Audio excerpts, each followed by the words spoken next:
L-sponsors tiegħi tal-programm Il-Verita huma Iżdadora ta' Beauty ta' taslima għal ċari bi prodotti ta' Framezi, Lourdes Opticians ta' San Ġwan għan-Nuċċali, Irena Iżaeva ġewwa l-Qawra għad-Dwiefer u Model Elegance ta' Buġibbal il-bisi u aċċessorji. Nirringrazzjahom minn qalbi.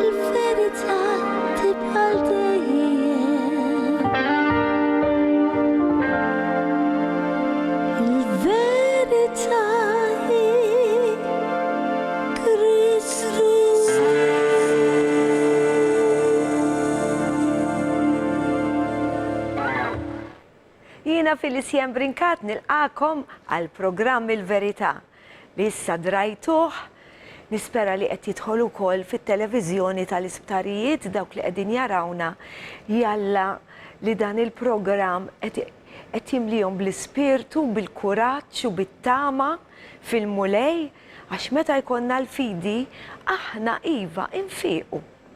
Iva infiequ. Imma jrid ikollna l-fidi mhux ngħidu imma jew forsi, għax hemmhekk it-talba nkunu qegħdin nibblokkjawha, qed infuqha. Infakkarkom li jien għandi paġna fuq Facebook Il-Verita, jekk tridu tistaqsuni xi mistoqsijiet, kif ngħid dejjem is-soltu, mistoqsija oħti l-erf, allura staqsu ħalli titgħallmu, intella wkoll dan il-programmi fuq YouTube, jekk tkunu tridu tarawhom, għafsu like u għafsu subscribe, ħalli intom tibdew tirċievu meta jien intella xi programm ġdid, tindunaw li tellajt programm ġdid. U dawk li forsi m'għandhomx l-internet, nirringrazzjahom tal-li waqfuni fit-triq jew fejn inkunu jiġu jgħiduli li qegħdin tarawna. L-importanti mhux li tarawni, imma li l-kelma li jrid iwaslilkom. Il-kelma Alla li jrid iwaslilkom hu tibqa' nieżla f'qalbkom. Ħanaqralkom dan is-salm qabel ma ngħaddi għal dan il-feature għax għandu x'jaqsam.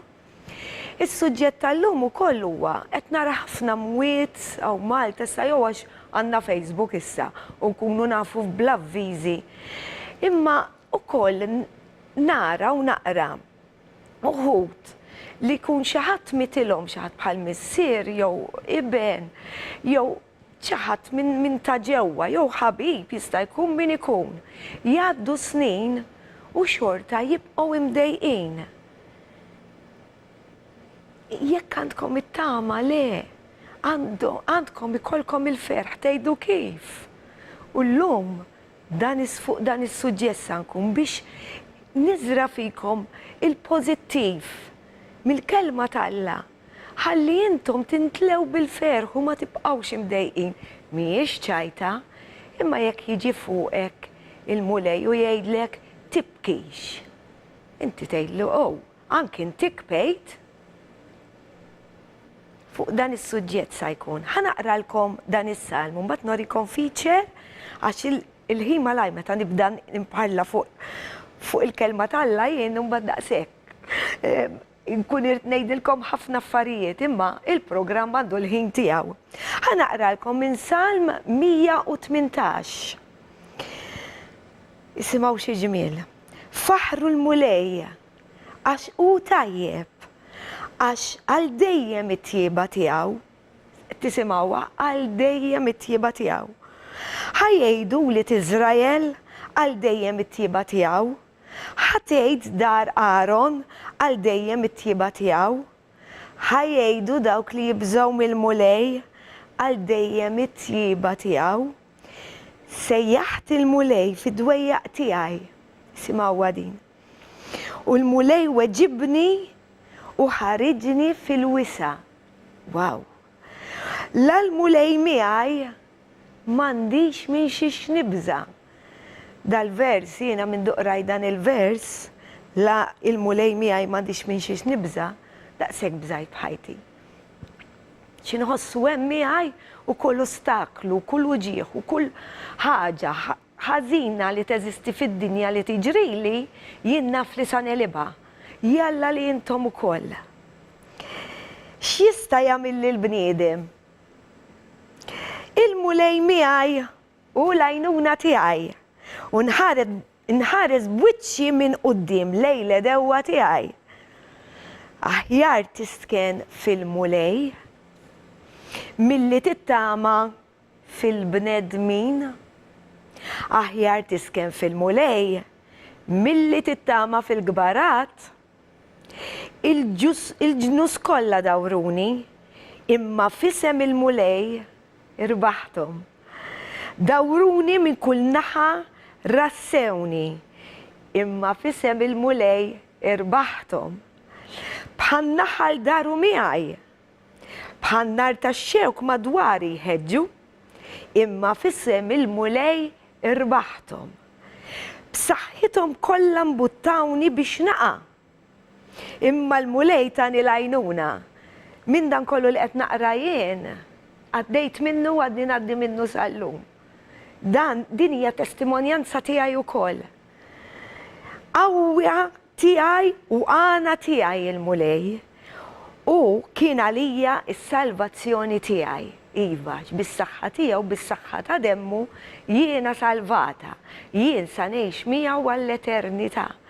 U għalhekk qed nagħmel dan il-programm biex intom ukoll tgawdi minn din is-salvazzjoni ta' Kristu. Ħankompli naqra. Vers 15. Ajjat ta' ferħu rebħ fl-erejjex ta' tajbin. Il-leminija tal-mulej għamlet ħwejjeġ ta' ħila. Il-leminija tal-mulej il-fuq merfuqa. Il-leminija tal-mulej għamlet ħwejjeġ ta' ħila. Ma mmutx, imma nibqa' ngħix u nħabbar l-emejjel tal-mulej. Iva. Ħaqarni tassew il-mulej, qed tgħiduli għamel dan miegħu, qed ngħid ħaqarni tassew il-mulej. Iżda ma telaqnix għal-mewt, ħaqarni huwa biex jissudani fis-sens jippermetti ċerti affarijiet.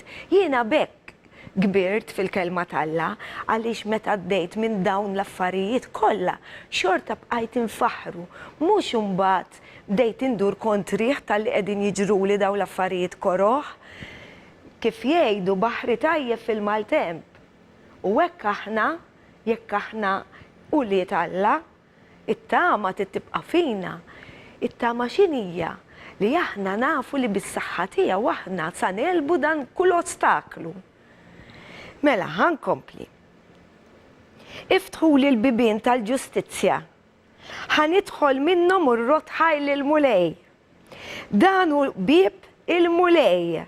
Il-ġusti jidħlu minnu. Niżżik ħajr tal-li weġibtni. Qed ngħid lilu jien il-mulej niżżik ħajr tal-li weġibtni. U kont għalija s-salvazzjoni tiegħi. Il-ġebla li warbu l-bennejja li hija Kristu saret il-ġebla tax-xewka tniggesel kelma tal-Alla fejn ma toġobniex. Bis-saħħa tal-mulej seħdan ħaġa tal-għaġeb f'għajnejja. Dan hu l-jum li għamel il-mulej. Ħanifirħu nitennew fih. Ejja nitolbuk mulej salvana. Ejja nitolbuk mulej għatina r-risq. Imbirek minn ġej fisem il-mulej, halleluja. Imberkukom minn dar il-mulej, Jahwe u Alla. U id-dawl tagħna. Tqasmu f'purċussjonijiet bil-frijej fidejkom, saħdej l-artal. L-artal issa madux tal-ġebele, l-artal huwa Ġesu Kristu stess. Alla tiegħi int jien niżżik ħajr.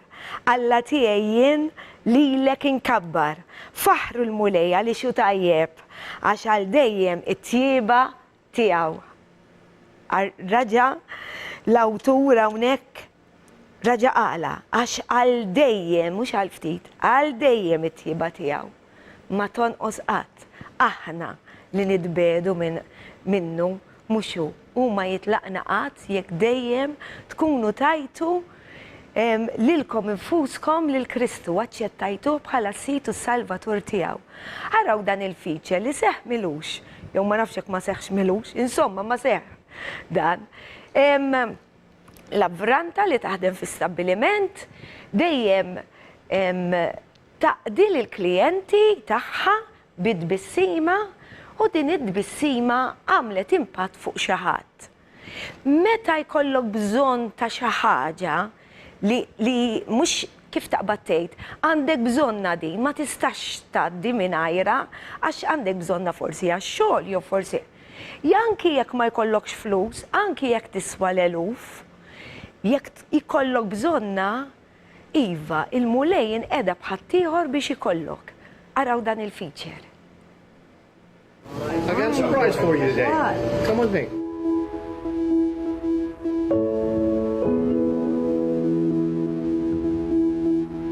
Here's a title and here's a key. That black car is yours. Okay? No way. It's away. I'll give it to you. There. All right? I always told you I'd give you a car, didn't I? Yeah? Right? But I thought you were kidding. Are you for I never real? kid. I'm for real. That black car right there is yours. Is he for real? It's for real. He It's kids Josh, every it's- day. I kid every day. That's his I know. son. This is my son That's my Josh. old car. That's his old car. And so we made a deal and we're giving it to you. Yep. Thank you. God bless.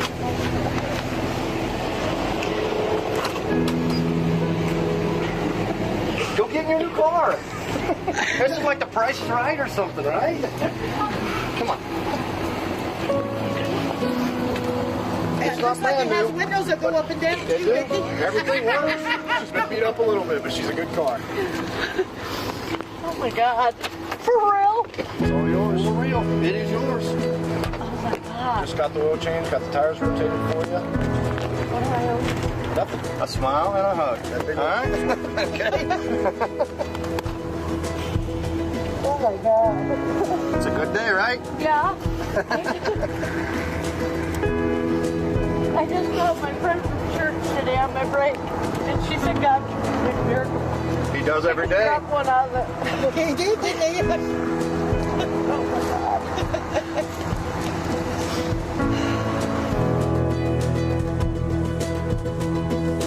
Everything works. Everything works. Windows, radio, locks. It runs good. God bless you. You're welcome. And you. You're a blessing to me. You make me smile every time I come through here.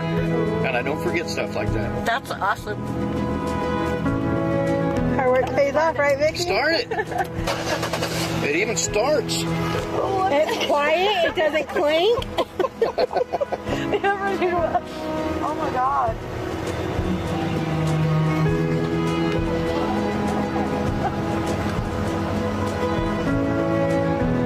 Oh, Dad, guys.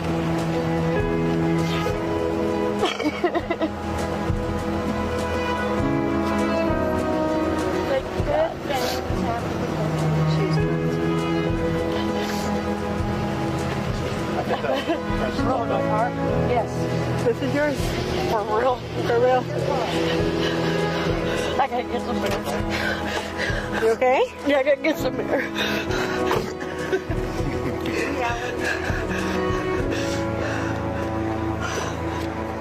Cheers. Give him a hug again. There's still some good people out there. You're one of them.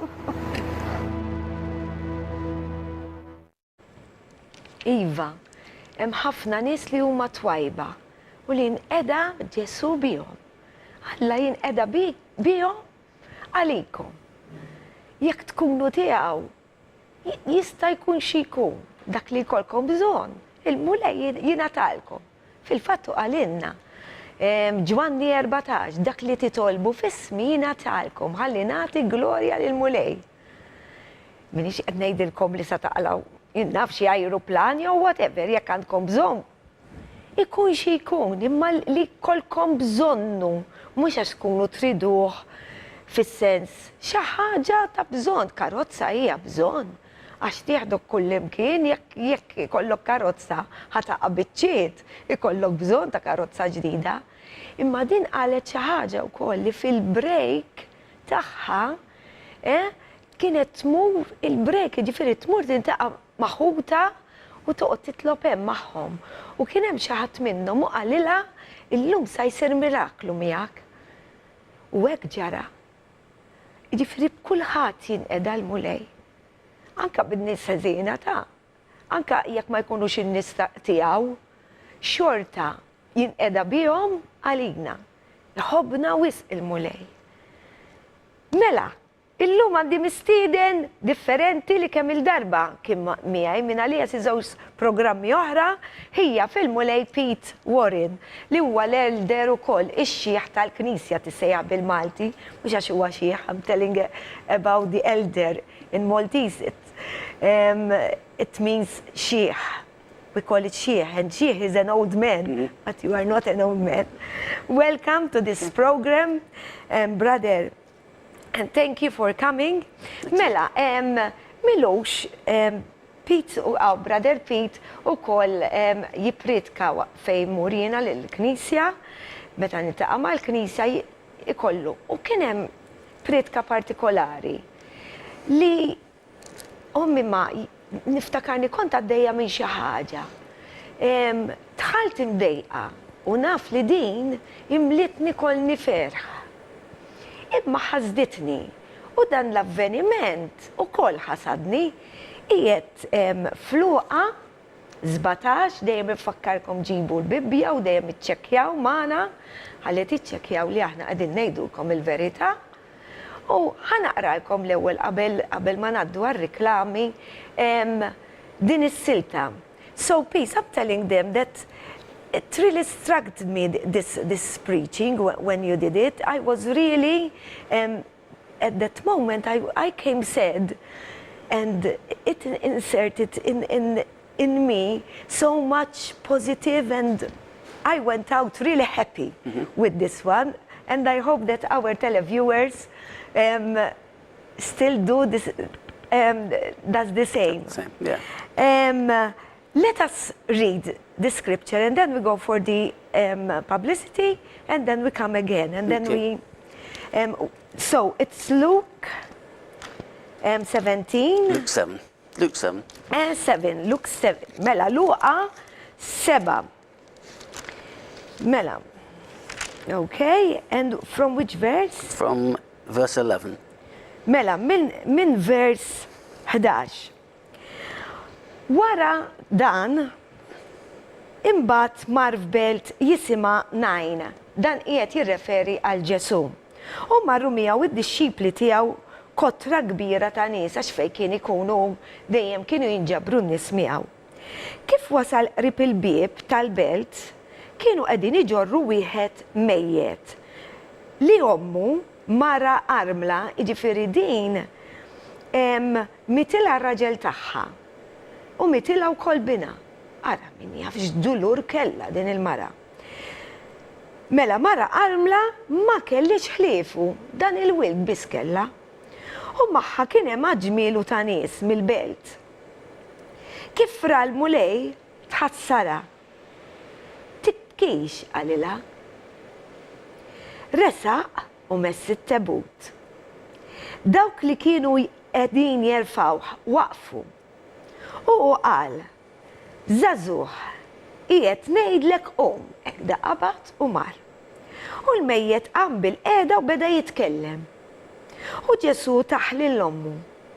In-nies kollha tkexxu illa midi kemm itqila bil-biża' u bdew jagħtu glorja lill Alla u jgħidu: Profeta kbir anfosna u Alla żar il-poplu tiegħu.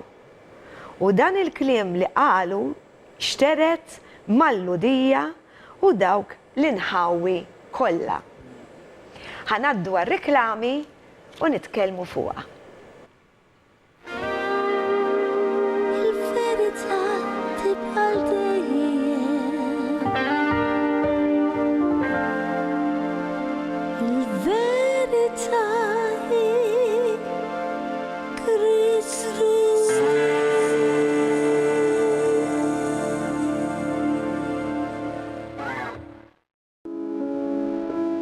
L-sponsors tiegħi tal-programm Il-Verita huma Iżdadora ta' Beauty ta' taslima għal ċari bi prodotti ta' Framezi, Lourdes Opticians ta' San Ġwan għan-Nuċċali, Irena Izaeva ġewwa l-Qawra għad-Dwifer u Model Elegance ta' Buġibbal il-bisi u aċċessorji.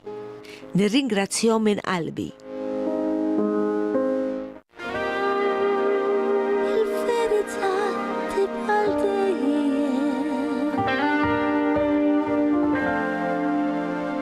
Il-verità hi Kristu.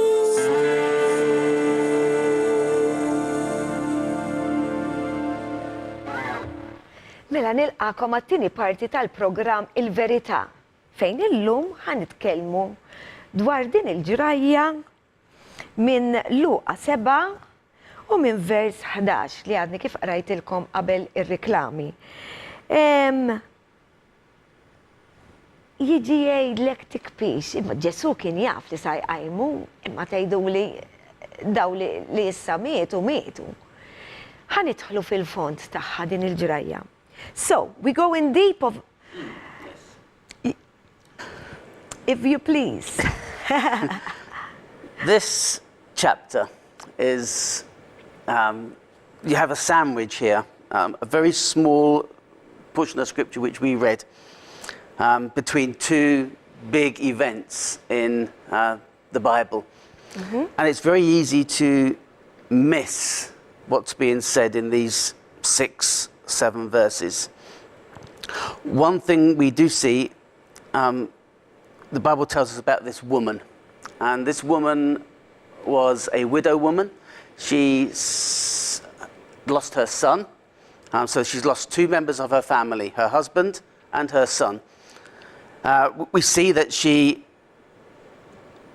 we know from the scriptures that she would have been in need now because her only son, the Bible tells us, had now died. And he would have been the main breadwinner following the death of her husband. And so she now has a great need. She's not able to live on her own. Women don't work like we know today. So she was reliant on some sort of handouts from family, from friends, and those that she knew.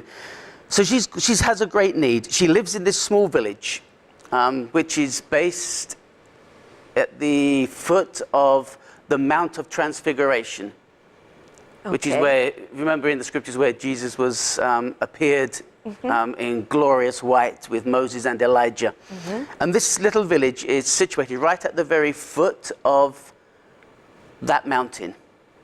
Now, I had the honor last year the year before now, to drive through that area. We were going up the mountain.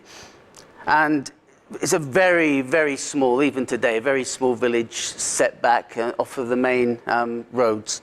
Let me explain to the televiewers Yes. now, because otherwise I will forget. Because there's a lot of and these little, they are important. Yes. Mela, kif diġa spjegajtilkom ukoll qabel li din il-mara hija kienet armla diġa mitila raġel tagħha u issa it-tifel tagħha wkoll miet li kien qed tiddependi fuq għax kien il-breadwinner dak li jaħdem għax dak iż-żmien in-nisa ma kinux jaħdmu. Barra minn hekk mhux għalhekk biss ta' kienet imdejqa din mhux se jkollha forsi jien naf x'tikol għax hemm ngħid li forsi anke kellha xi qraba jew xi ħadd jew ħbieb tagħha. Imma mhux dak huwa il-main point, imma ġifieri ara min jaf din imma kienet kollox ħaġa fuq oħra. Daw it-toqol inħossuhom u aħna wkoll. Barra minn hekk kien qed jgħidilna li din kienet toqgħod ġo villaġġ żgħir li huwa taħt fej Ġesu der fil-glorja tiegħu fit-trasfigurazzjoni hemmhekk u kien qed jgħid ukoll li kellu xorti wkoll li jkun hemmhekk u jsuq minn dak il-villaġġ li verament huwa żgħir. Okay. I told them that you said that you were driving through that place also.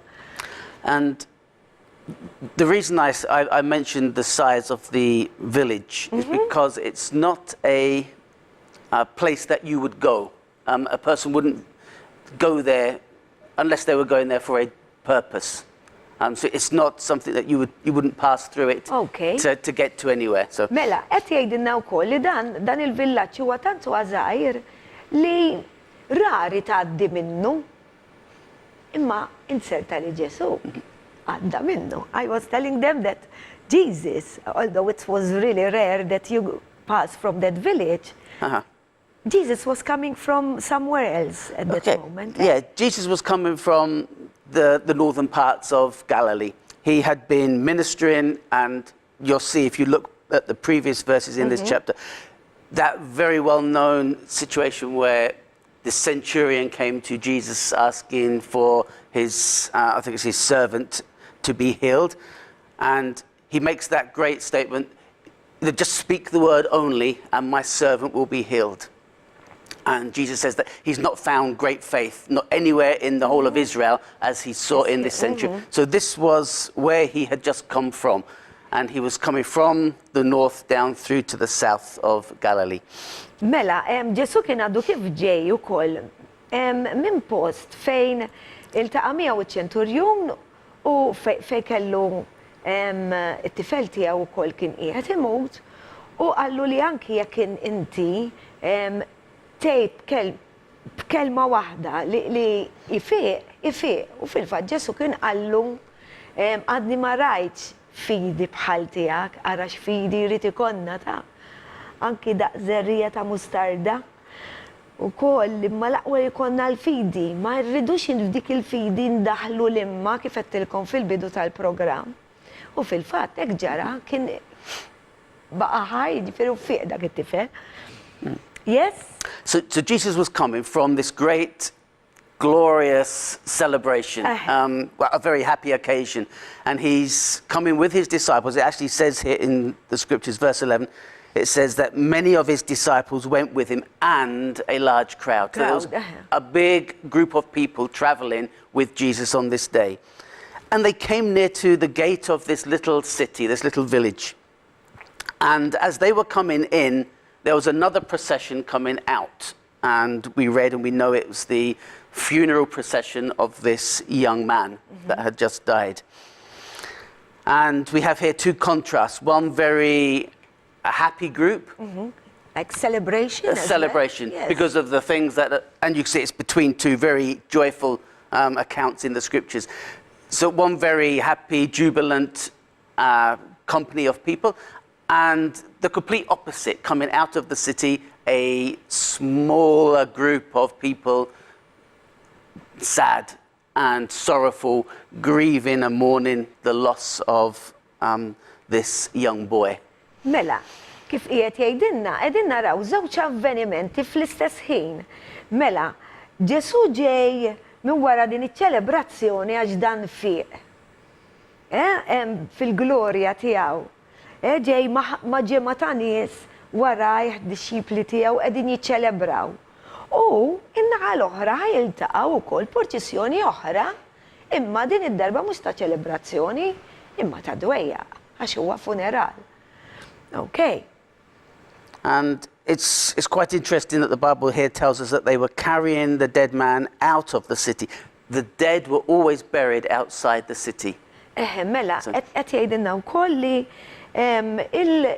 il-mejjed dejjem kien jiġi mitfuħ barra kif tgħid fil-qabar ġifieri tiegħu, barra l-villaġġ tiegħu. Mitfun, dik hija l-kelma, mitfun barra il-villaġġ tiegħu.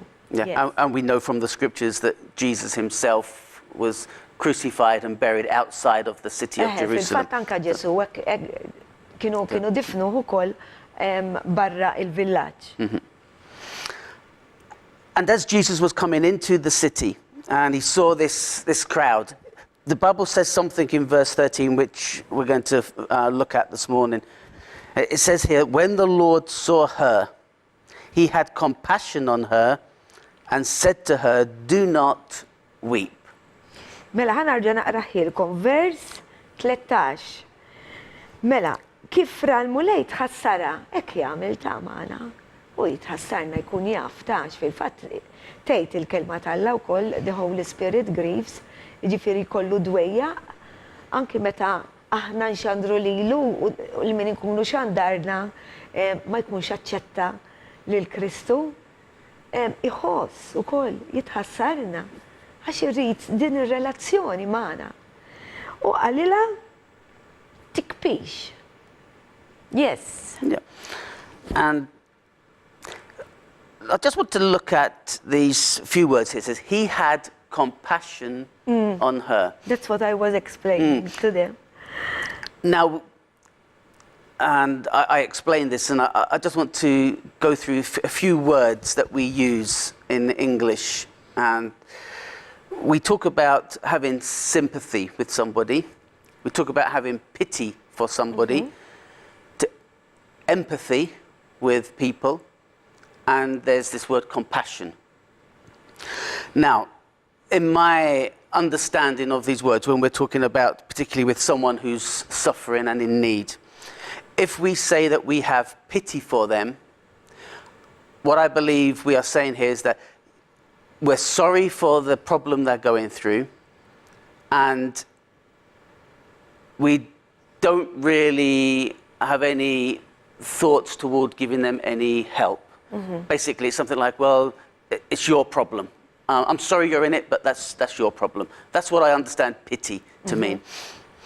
Sympathy is a little bit better in that we say, yeah, I'm sorry that you're going through this problem. If there's anything I can do to help, you know, just ask me. Empathy is where we say, I know what you're going through because it's from experience. I've been there. I understand how you feel, and what can I do to help? Then lastly, compassion, which is completely different to the other three. Compassion is an emotion which is God-given, and it's that compelling urge to do something about the need, about the problem. We see it often when we're looking at pictures of the suffering, perhaps in Africa, or we see little children, or with some disaster that's taken place. The pictures portray, or they evoke an emotion from us. When we see the pictures of perhaps starving children, we say, what can we do? And that's the compassion of God, because we're compelled to put our hands in our pockets and donate and give to the causes. And that's compassion that's coming from us, and it comes from God. Mela, kien qiegħed jispjega li fl-Ingliż hemm ħafna tipi ta' hawnhekk għandna il-mulej tħassara, imma naħseb il-kelma adatta hija kellu kompassjoni għaliha. Għax meta aħna nitħassru, all right, ngħidu nitħassru jew forsi ngħidulhom nitlob għalik ma nista' nagħmellek xejn jew daqshekk. Qed tifhem ma kunux nistgħu nagħmlu mod ieħor, aħna għandna x'nistgħu nagħmlu li nippruvaw insabbru l dak li jkun. Imma meta aħna hemm ukoll tip ta' meta nitħassru lil xi ħadd inkunu għaddejna minna, allura inkunu nafu inħossu x'qed iġarrab ħadd ieħor. Ukoll hemm dik il-kompassjoni imma mhux li tħoss biss li inti tara x'tagħmel minn kollox bħal meta naraw dawn it-tfal li qed imutu bil-ġuħ minħabba l-egoiżmu tal-bniedem. Mhux tfal biss u kbar, qas nisimhom tant għadna iktar qed induru fuq l-annimali li jiena tant inħobb imma l-ħares jekk xi ħadd jagħmilhom xi ħaġa imma bniedem qed insiru aħna l-bnedmin li jekk bniedem jinqatel jismu qed jiġri xejn. Anki jekk tarbija tinqatel jismu qed jiġri xejn, anzi huwa bid-dritt li noqtluha. Imma jekk hawn min veċeterjan ma jikolx ikel li bħal tiġiġ, bifa u laħam tal-baqra u hekk ma jieħux għax qegħdin inqatlu imma li toqtol tarbija hija bid-dritt. Hekk qed isir il-bniedem. U dik il-kompassjoni għal-bnedmin stess, qed noru aktar fl-annimali li mhix ħażina, ġifieri, għax jiena qed ngħidilkom iħobbhom ħafna l-annimali. Anzi, dejjem irriċċa annimal miegħi id-dar. Alla ħalaq l-annimali għalina. Imma għal-bnedmin le, imma jekk ikonna meta naraw dawn l-affarijiet qed isiru b'dawn il-gwerer, dawn it-tfal, li qed jiġu qasbis qegħdin nisimgħu dwarhom dejjem ingergru aħna u għax dak lesti li nippuntaw subajna lejn xulxin, u dawn it-tfal li bħalissa qegħdin anka jisfaw mingħajr ġenituri, jieħdu ħsieb lil ħuthom, jisfaw mingħajr dar u xejn, qegħdin nisimgħu ma tantx qed nara jien fuq Facebook dawn l-affarijiet. Irid ikollna din il-kompassjoni li għandu Alla u din il-kompassjoni minnu ġo fina tiġi, għax aħna bħala bnedmin, aħna li aħna. Bis-saħħa tal-Ispirtu Santu jkollna din il-kompassjoni. I was telling them that today we have more compassion for animals. A lot of people are vegetarians because they don't want them to be, going through all that killing, and no compassion for those who are doing abortion to kill their baby. It's coming as a right. And it's a right, with pride they say it. And this, and I'm talking about what compassion is. Compassion is when we have, as you were explaining, and this compassion is coming from God, as you said as well, because as we human beings without God, we are very selfish and we have a lot of pride. We don't humiliate ourselves. This is how we are. But with God, with the Holy Spirit, we are completely different. Yes, yeah. And yeah, because that compassion is love. And that's what it is. That's why, yes. That's why when it comes from God, and God is love, so that is his heart going out to those in need. And this woman had a great need, as we touched on. She was no longer able to provide for herself. Her husband and her son have now died. And we see the love of God in action in this village. And now Jesus didn't need to go there. There was no reason for him to go there other than, I believe, a divine setup by God to minister just to this woman. And he said something to this woman which would seem to be on the surface a little insensitive. Because remember, she's burying her son. She's very sad. She's grieving. There's a lot of people with her as well that were grieving with her, family and friends and people that she knew. And he turns to her and he says these words, "Do not weep. Do not weep." And just looking at it, you think, well, why would Jesus say something like this to this woman? Okay, why? Why? After, because already time passed. Mela, naddu għal-reklami, wa tkunu tafu il-għala, għalila, tibkix. Il-verita tibqal dejjem.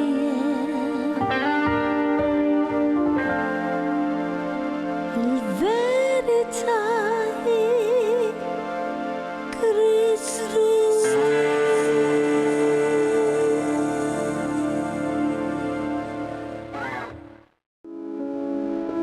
L-sponsors tiegħi tal-programm Il-Verita huma Iżdadora ta' Beauty ta' taslima għal ċari bi prodotti ta' Framezi, Lourdes Opticians ta' San Ġwan għan-Nuċċali, Irena Iżaeva ġewwa l-Qawra għad-Dwifer u Model Elegance ta' Buġibbal il-bisi u aċċessorji. Nirringrazzjahom minn qalbi. Il-verita tibqal dejjem. Il-verita hi Kristu.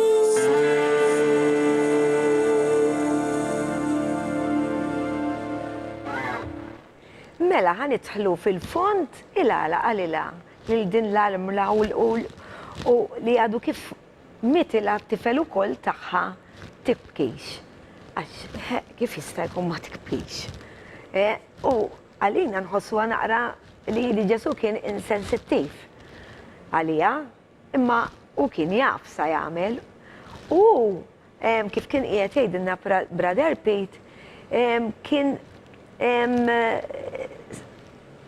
kif taqbad tgħid mhux b'kombinazzjoni, kienet fil-pjan tal-Alla li hu jgħaddi minn hemmhekk ħalli din il-ħaġa ssir ukoll. Okay.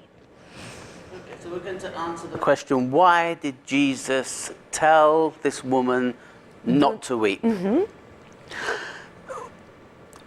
We can come up with theories and we can say, well, is it wrong to weep? Well, no, it's not wrong to weep. He wept as well when Yeah, actually, let's turn there, because let's go to John's Gospel, chapter 11. Okay. So, John chapter 11. And this is the account, the story where the friend of Jesus, Lazarus, has died. And Jesus has gone to the home of Mary and Martha, the place where Lazarus lived, gone to Bethany. And he's at the graveside, he's at the side of where the tomb is. And it says here, verse 33. Mela, Ġesu kif ra lila tikbki u l-Lut li ġew magħha jikbu wkoll ħassruhom anqal. Xi ġmiel, u tħawwat ħafna. Fejn qed tuħ? Can you read it in English, please? Yes.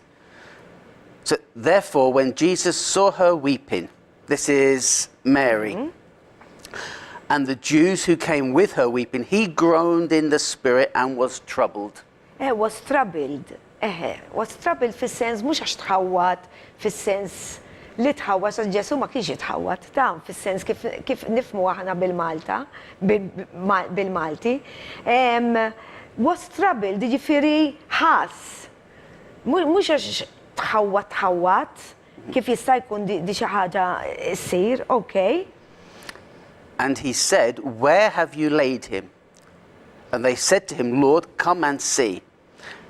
And then we read in verse 35, the shortest verse in the whole of the Bible. Yes. And I'm sure everybody knows this verse. Yes, it says, yes. Jesus wept. U Ġesu beka. And there's something said, the Jews, verse 36, the Jews said, see how he loved him. Araw kemm kien iħobbu.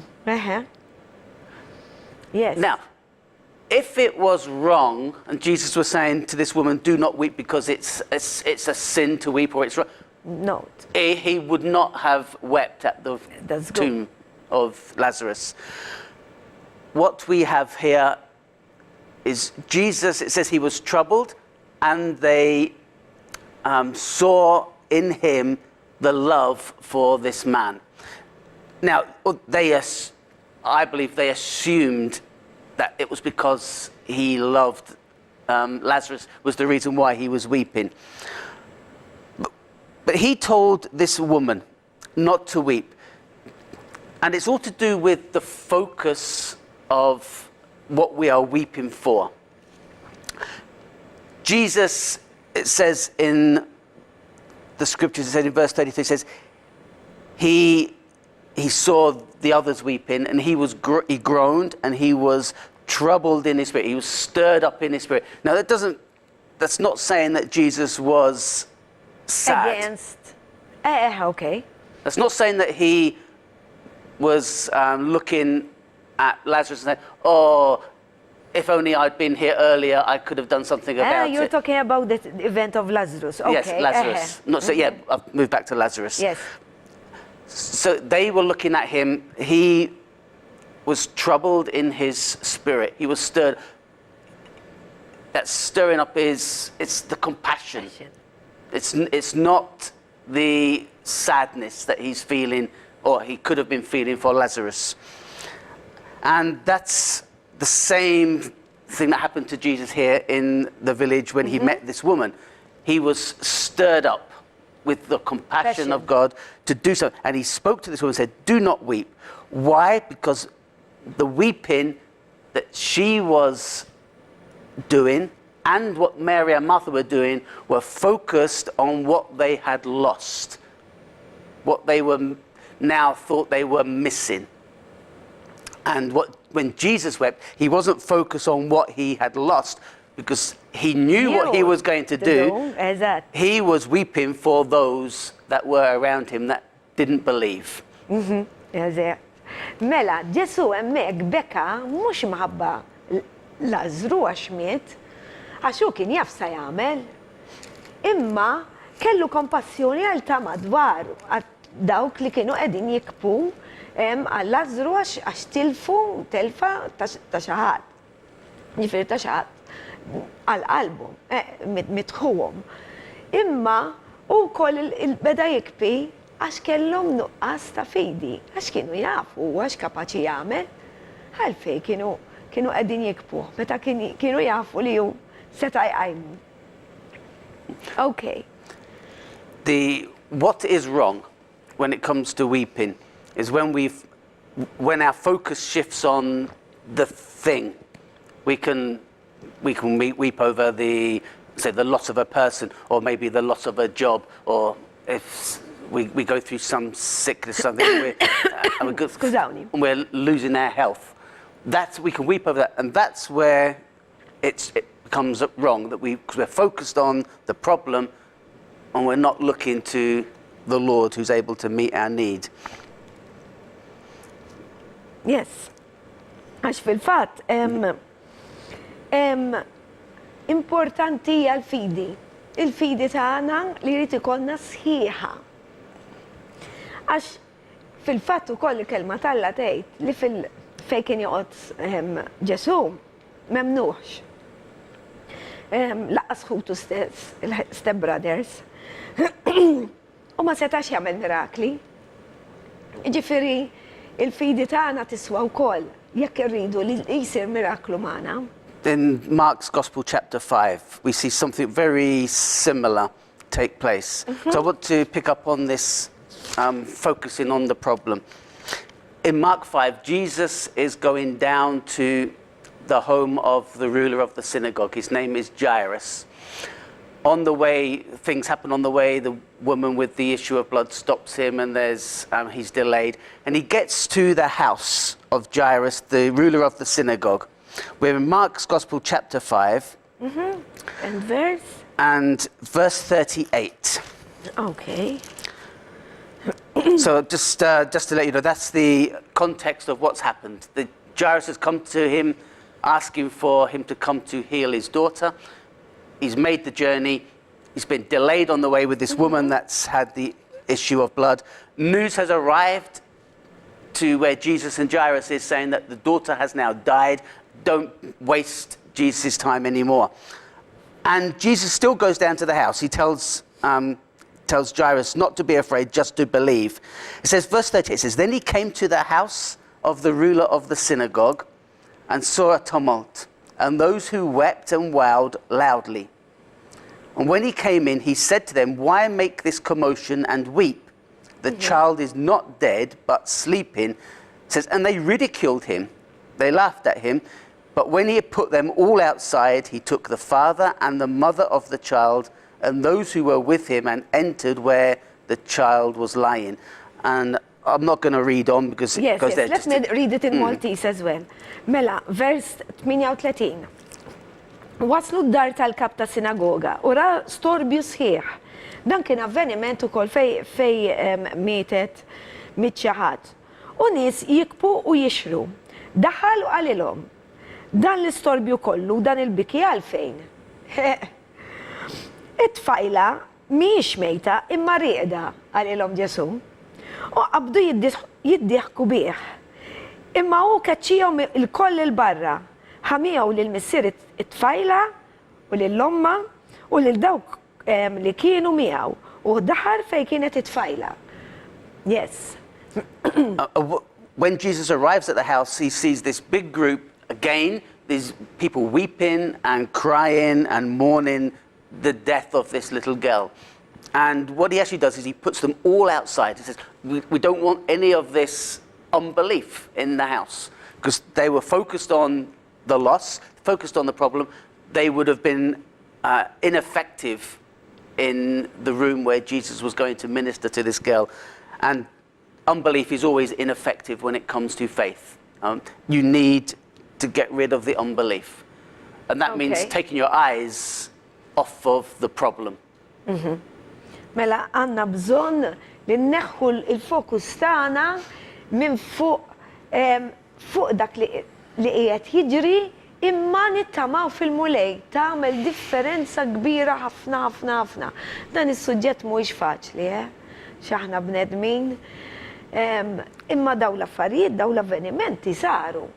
Jekk temmnu f'Ġesu, Ġesu kien għadu jibqa' l-istess. Imma rridu nemmnuha din. Rridu nemmnuha. Yes. In my early days of ministry, I was working with my father. We were sharing ministry in the church.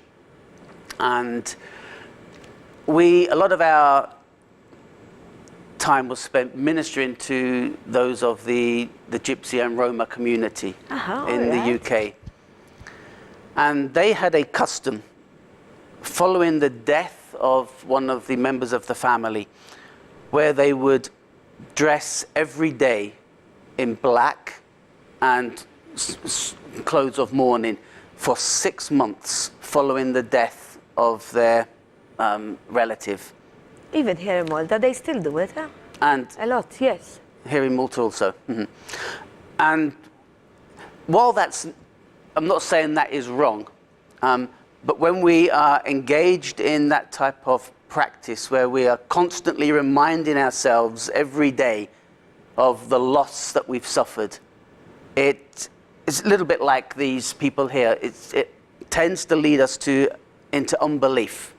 And we're not lifting our eyes from off, because we're focused so much on the loss, what we've gone through. Now, it's not wrong to grieve. It would be very insensitive of us if we didn't grieve. And it's good for the heart. And it's as good. Well. But there's this thing about being so focused on what we've lost. And you see, even, their culture, the Roma culture, was 6 months. But you see some people living year after year after year, focusing, going back to this event where they've lost someone or lost something, and they're weeping for years and years for the loss. That's what I was saying in the introduction.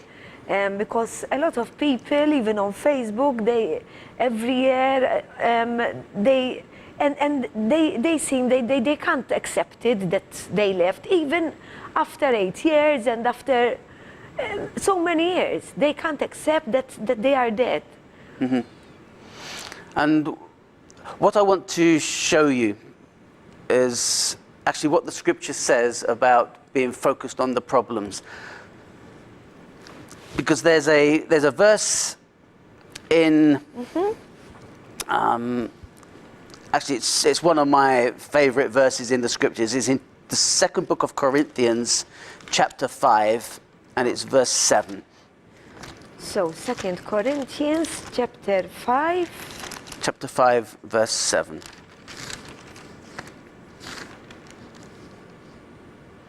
Verse 7. And it, yes, can I read it? Yes. Aħna ngħixu bil-fidi u mhux bil-viżjoni. Wow. Yes. yeah, we walk by faith and not by sight. Now, if you look a little bit at the context of where this scripture comes, it's talking about those who are absent from the body and present with the Lord. Because it's talking about those that die. And it said, look, we're not walking by the things we see. We're not focused on the loss of the person. We should be living by faith. Fil-fatt fil-versi ta' qabel, ħanaqraħ lilkom. Vers 6.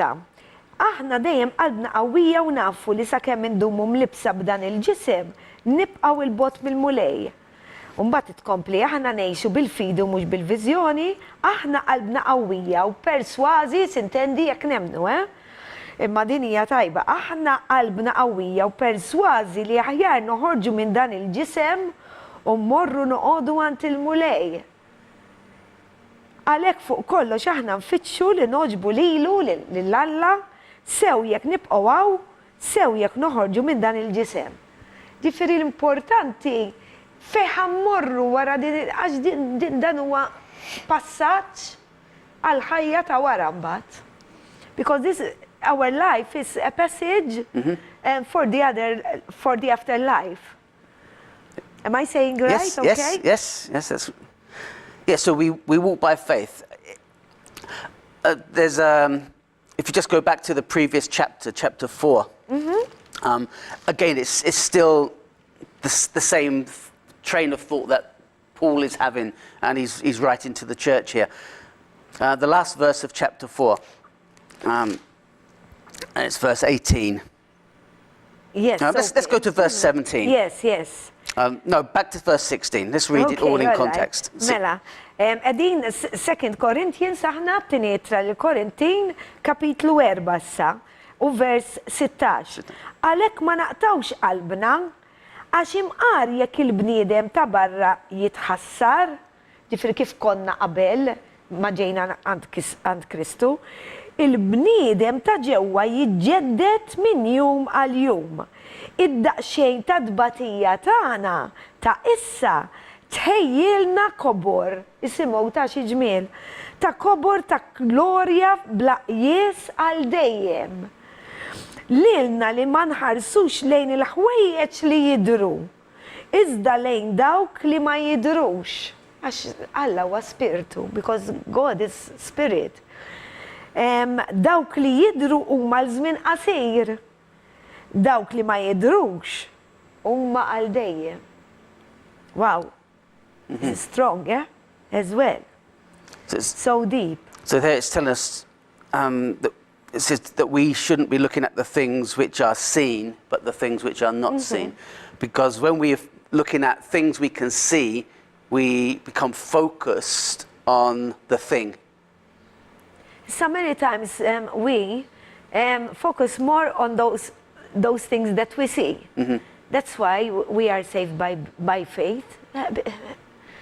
I didn't see Jesus, but that he died for me. I didn't see him, but what is written here. It's not easy, yeah? It's not easy. It's the work of the Holy Spirit. We have to go for the publicity. Again, ħafna xi ngħidu, imma tibżax għalhekk qegħdin dawn il-programmi u nirringrazzjaw lil dan l-istazzjon Living Channel. Riklami. Il-verità tibqa' dejjem. Il-verità hi Kristu.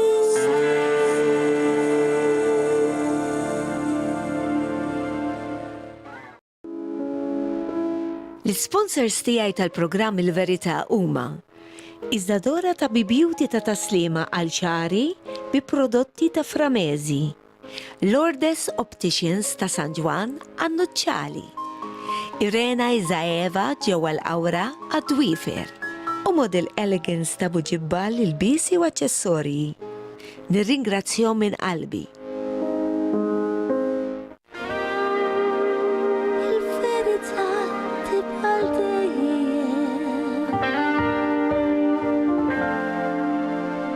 Il-verità hi Kristu.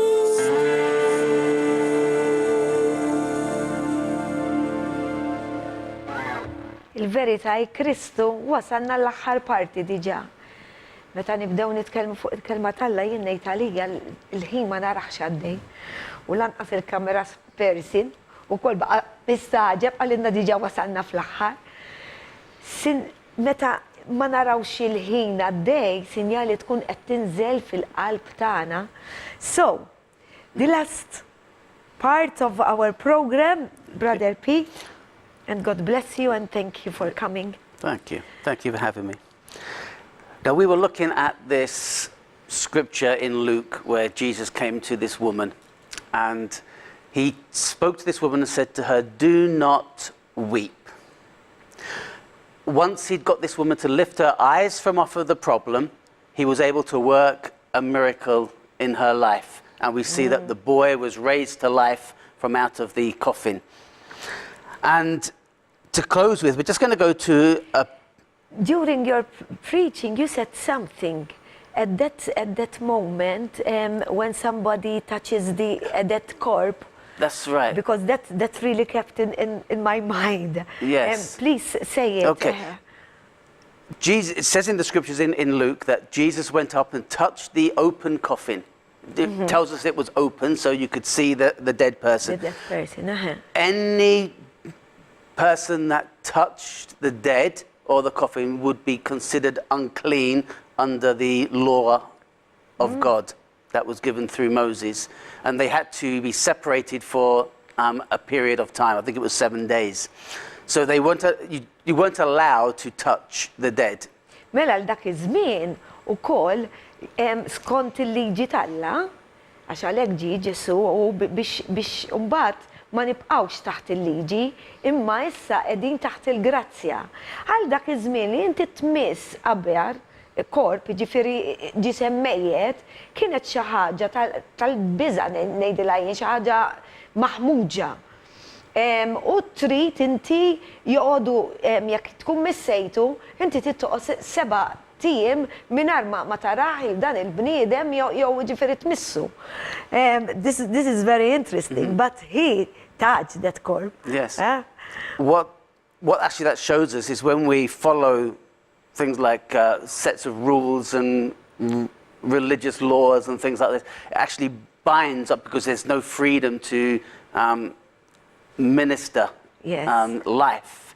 And if Jesus was following strictly the law, he would not have touched the coffin, but because he was, I was going to say, above the law, not in a rebellious sense, because he's the giver of the law. Amen.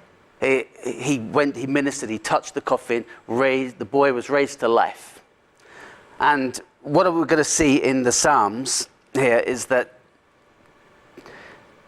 the weeping should be short, a short period of time. In Psalm 30, verse 5, it says, his anger is but for a moment, his favor is for life. Weeping may endure for a night, but joy comes in the morning. Yes. Mela ħanejdilkom bil-Malti. Mela, Salm 30, vers 5.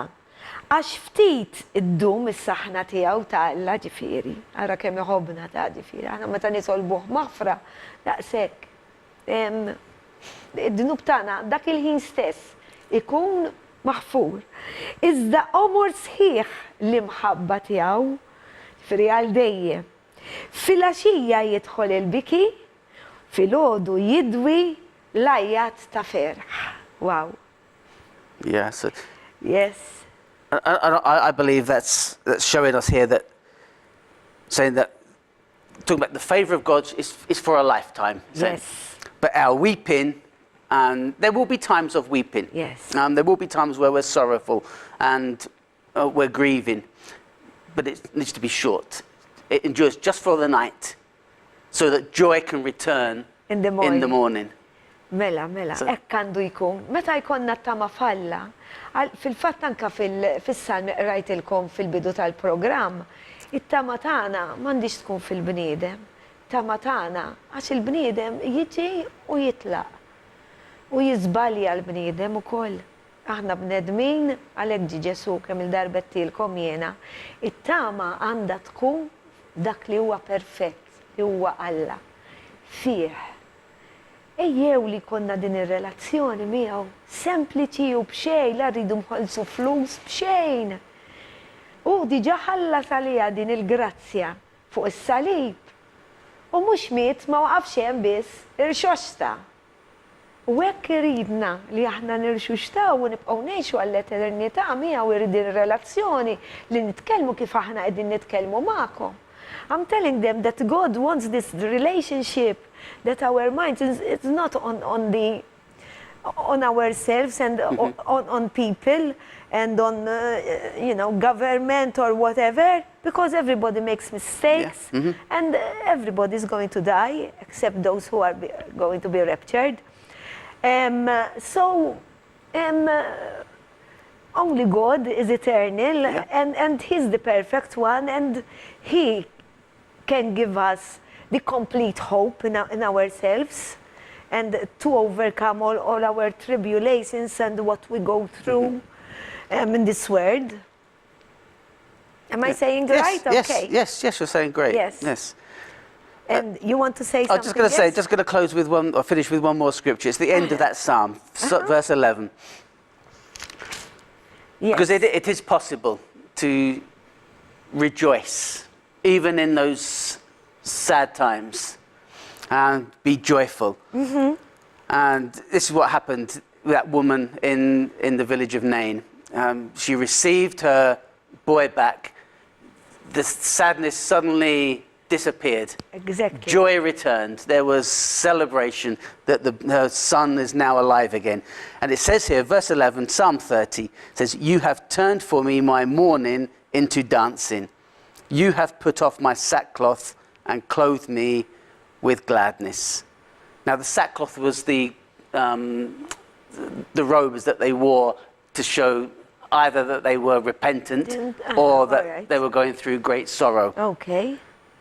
So these were the clothes of mourning. And it says here, "You've turned for me my mourning into dancing and put off the sackcloth and clothed me with gladness." Jesus turns those times of mourning into times of great rejoicing. Let me read it in Maltese. Inbdilt fis-sfin l-għali tiegħi, xi ġmiel, neżżajtni minn niket. U propja, għax fil-fatta u nota hawnhekk, mhix qiegħda eżatti, neżżajtni mix-xkora, għax dak iż-żmien meta jkunu għaddejjin jew ikunu fid-dnub jew hekk kienu jilbsu din l-xkora.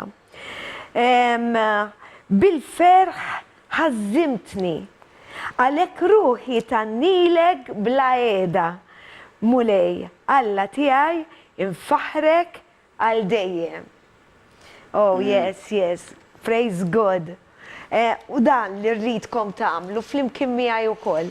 Fil-fatt wasalt issallelu, we're going to a song that we know it in English, by the power of your love. I'm going to sing it in Maltese. Bil-Qawwa ta' mħabbtek li għandha wkoll x'taqsam ma' dan is-suġġett. Għaliex bil-qawwa tal-imħabba tiegħu aħna nistgħu niksbu dan il-ferħ.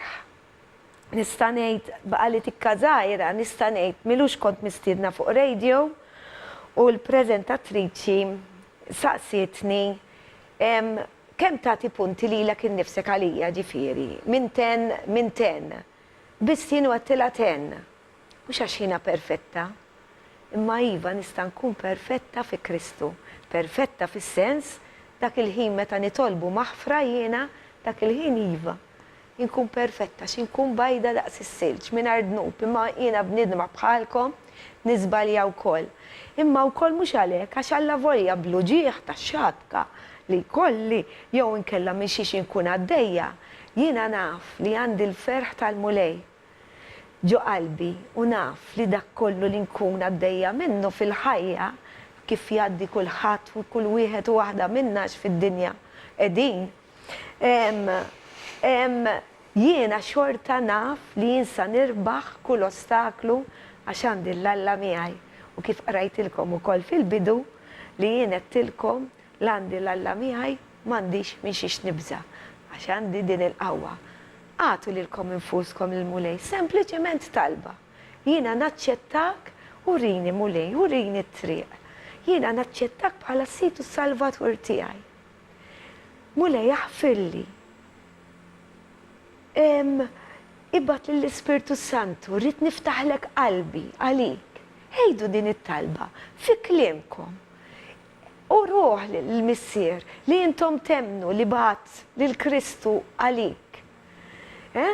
U li miet u rxoxta u li intu korsa tirxosta bħalu. Jekk temmen dan, għax bil-fidi aħna nkunu meħlusa, nsalvaw. Jekk temmen dan kollu, inti minn dak il-ħin tkun twelit mill-ġdid. U mbagħad ikun imiss li titgħammed. Tixxierek fejn hemm maġġema ta' nies li jgħalmu biss mill-kelma tal-Alla u jiggwidaw kuma, tibżax il-mulej kif ura lili x'għandi nagħmel it-triq għax jiena mix-xejn tafu t-testimonjanza tiegħi u jekk ma tafuhiex qiegħda wkoll fuq YouTube. Araw it-testimonjanza tiegħi mix-xejn hekk. Urini kif taħtlu jiena qalbi laqas kont nabdaw l-affarijiet jiena. Kemm għedlu mulej jekk irrid infaħrek jien f'dak iż-żmien li jiena rrid immut. Imma dni ngħisallu. Ħankantawlu u kantawlu miegħi wkoll bil-qawwa ta' mħabbtek.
What are you?